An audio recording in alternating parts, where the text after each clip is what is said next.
Hello, welcome to the Countryside Kitchen Meets, a food and farming podcast. I'm Milly Fyfe, your host. I'm a mum of two, farmer's wife, food producer, and passionate about flying the flag for British food and farming. Today, we'll be chatting to Jenny Jefferies, author of cookbooks for the love of the land and for the love of the sea. We'll talk to her shortly. Then I've got a few time-saving hacks when it comes to mealtime preparation, meaning you can juggle family life with the children and cook a tasty, nutritious meal too. Okay, so today I have a very special guest with me. South Cambridgeshire-based farmer's wife and mother of two, Jenny Jefferies, compiled the successful debut book For the Love of the Land, a cookbook to celebrate British farmers and their food. And her second book, For the Love of the Sea, a cookbook to celebrate the British seafood community and their food, both published by Meze Publishing. For the Love of the Land was shortlisted for Best Cookbook in the Great British Food Awards 2021's. Woo! And Jenny is a food hero with love British food, just like me. I know we've got a lot in common, and I'm delighted to introduce Jenny. Hello. Hello. Thank you so much for having me. And what a lovely introduction. So thank you. Tell me a bit about your background, Jenny. Where have you come from and where are you going?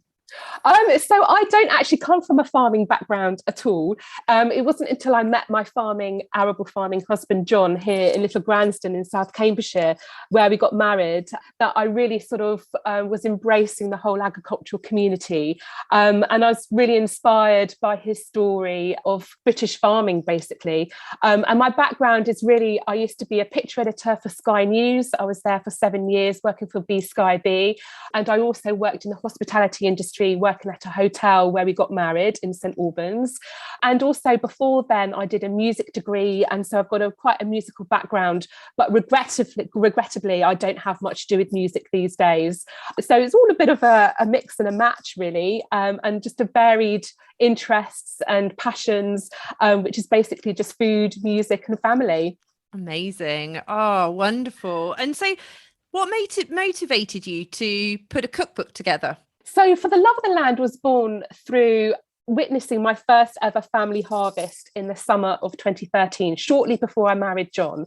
And I just remember witnessing the harvest and feeling so overwhelmed and really passionate at just producing just a bowl of cereal or a loaf of bread for our kitchen tables.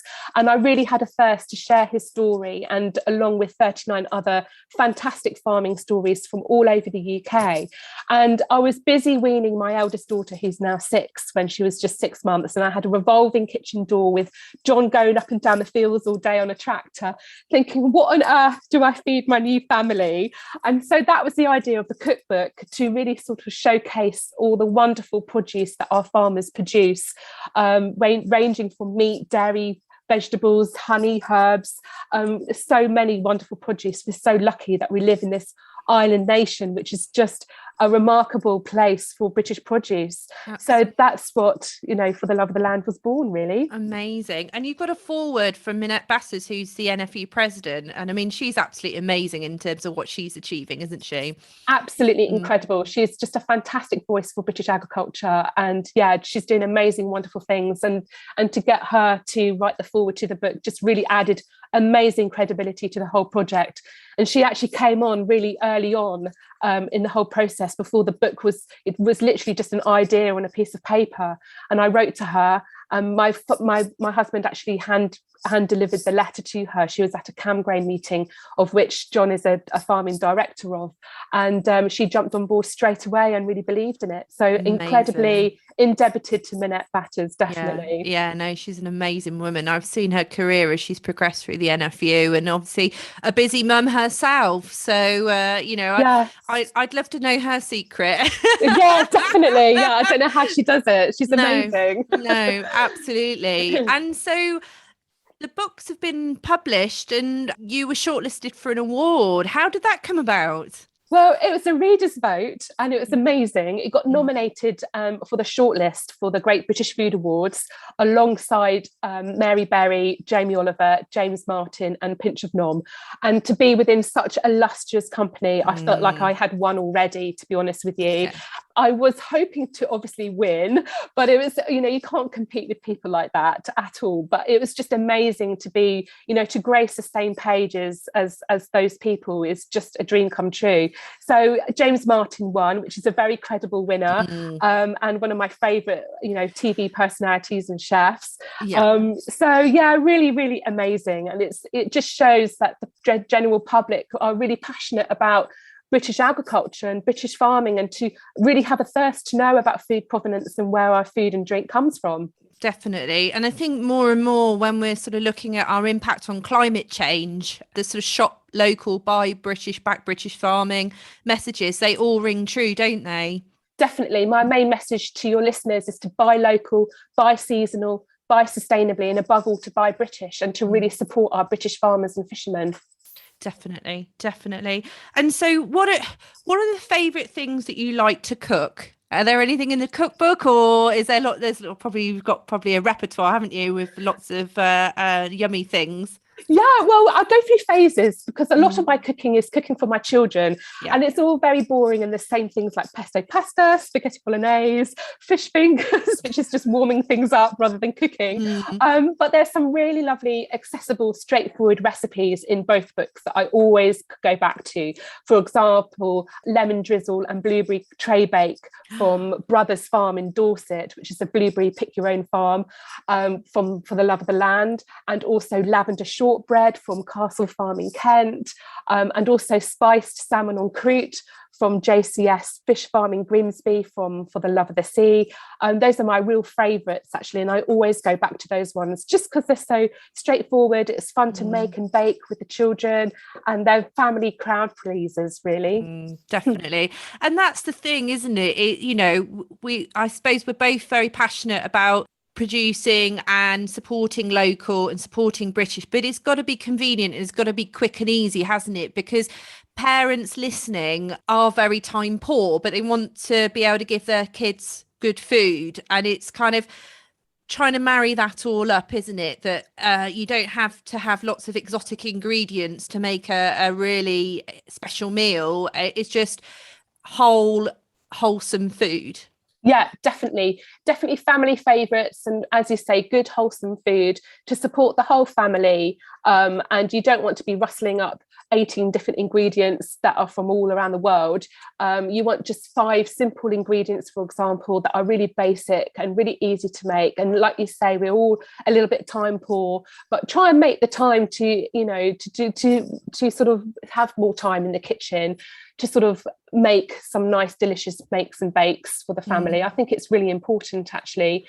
But yes, as you say, it's just so difficult. It's so challenging, isn't it, when you're juggling so many things, and you've got to try and keep everybody well fed at the same time. It's not easy. No, it's not. Yeah, got to make it as straightforward and as easy and accessible as possible. Definitely. No, I totally agree. And I mean, when I've talked about time-saving hacks before, I mean, I do every now and again, like you, bung fish fingers in or a pizza, because we know we're not Wonder Women. We can't just do everything all the time, and just sometimes it's absolutely fine. But if we can think about supporting our butchers and bakers and independent food producers, I think that can really help make a difference, especially to the local economy and employment. It just helps all round. Definitely. So do you have any seasonal recipe suggestions, anything that you are currently baking, cooking, and that you can share with the listeners? Yeah, so I recently made a lovely recipe contributed by Dyson Farm Limited, and they contributed pea and mint croquettes with a beetroot and yogurt dip, which was really lovely. They're harvesting all their potatoes at the moment, so that's a really lovely recipe. I would advise to wear rubber gloves, though, when you're peeling the beetroot, so you don't stain your hands. That's my top tip for you. There's lots of fish that's currently in season, like prawn and spot lobster. There's also clams and oysters that you can cook with, and mussels, and whiting is just coming into season as well. And there's a lovely crispy whiting burger with chili mayo, which was contributed by Rob Edlin, who's a fisherman from Lizard in the UK. So yeah, as you flick through, they're not sort of categorised by seasons. They're categorised alphabetically according to who contributed them from farmers and fishermen and other organisations within the British seafood community. But there's an awful lot there to rifle through and to make you hungry. Yeah, definitely. So, yeah, there's lots of lovely recipes. Oh no, fab. And where can people order the book from? Because I know that it's going to be an amazing Christmas stocking filler. Oh, thank you very much. That's very kind. Yeah, so they'll make really lovely Christmas presents for the special foodies in your life. You can buy directly from my website, which is jennyjefferies.co.uk. And I offer a free signature and also free gift wrapping as well. It's also available from all good bookshops and Meze Publishing. And I'm also very engaging and highly prolific on social media. I'm always on there all the time, on social media such as Facebook, Instagram and Twitter. I think social media, when it's used with respect, is such a force for good and such a fountain of information and communication. I think it's fantastic. It can be quite a time suck. I think, you can spend an awful lot of time on there, perhaps too much sometimes. But all in all, I think it's a great way to communicate with people. Definitely. And sort of working incognito with the likes of Love British Food and other organisations. I mean, it just helps to elevate messaging, doesn't it? It gets the word out there. Definitely. I think it's lovely to engage with people, businesses and organisations who really bang the same drum. You can really get into it and really sort of engage with people and really connect with people. That's essentially what it's all about. So yeah, when it's used with respect, I think it's a fantastic tool. Definitely. And so tell me, what are your social media channels? What are your handles? How can people find you? So you've mentioned your website. What are your handles? I can't remember what they are. They are on Facebook. They are For the Love of the Land and Sea. Yeah. Instagram is For the Love of the Land, and Twitter is something like J_L_Jefferies. I think that I've got that correct. Yeah. So you can go on there and please do message me and get in touch. If you'd like to collaborate or anything, please do let me know. I'm always up for like collaborating and speaking to people and communicating with everyone. I think it's really important. I think we've got a massive message and a massive journey to go on. I think the future of farming can be a little bit scary at the moment. And I think there's an awful lot that we can do to help each other. Definitely. And if we can try and get James Martin involved as well, that would be amazing. That would be incredible. Yeah, that would be lovely. I have a small crush on him. We all. It's always Saturday morning highlight, isn't it? Yeah, definitely. Yeah, one of my highlights for the week as well. Definitely. Definitely. But I mean, he's Yorkshire born and Yorkshire bred, and his shows, he's obviously getting lots of he's putting a spotlight as well, and his following is amazing. So I think if you and I can kind of press gang him both sides. Yeah, definitely. Let's harass him in a good way. Yeah, obviously. definitely. But That'll be all the farmers' wives from across the country will be going, woo, James Martin. Fantastic. Oh no, that's brilliant. It's time for time-saving hack. At this time of year, we expect to have friends and family around for food and drink. Christmas is a sociable time of year, especially after the difficult times endured during the pandemic. My top time-saving hack for December is to get a hostess trolley. You can pick them up for about 10 or 20 quid off of eBay or Marketplace. I've often seen them advertised as someone's having a house clearance, and these days you can get more compact hostess warming drawers. I got mine for 20 quid when someone was moving house. It's in pristine condition and it sits neatly in our dining room. I suppose I don't use it as often as I should, but I haven't had visitors recently. So it will be coming out for Christmas. And when cooking a big meal, such as Christmas dinner, I can fire it up. The hostess trolley keeps the plates warm, put the meat and the vegetables in there, and it's all cooked. And I can enjoy Christmas morning with the children rather than being a slave to the kitchen. In season right now, Brussels sprouts. I've grown some purple Brussels sprouts in the garden this year. They look fab. They're beautiful colour, but when you cook them, they change to green, which is a little bit disappointing. But then actually eating purple Brussels sprouts, not sure. But Anyway, the kids think they're wonderful, actually, which is good, trying to get them to eat Brussels sprouts. I love to cook them with bacon, sea salt and chili flakes in a frying pan. Just do something different, and it's a nice twist for the Christmas table. I don't know about you, Jenny. What do you think to Brussels sprouts? So you've got a love-hate relationship with them? I love them. I love all food, and I think they take pride position on our Christmas dinner table.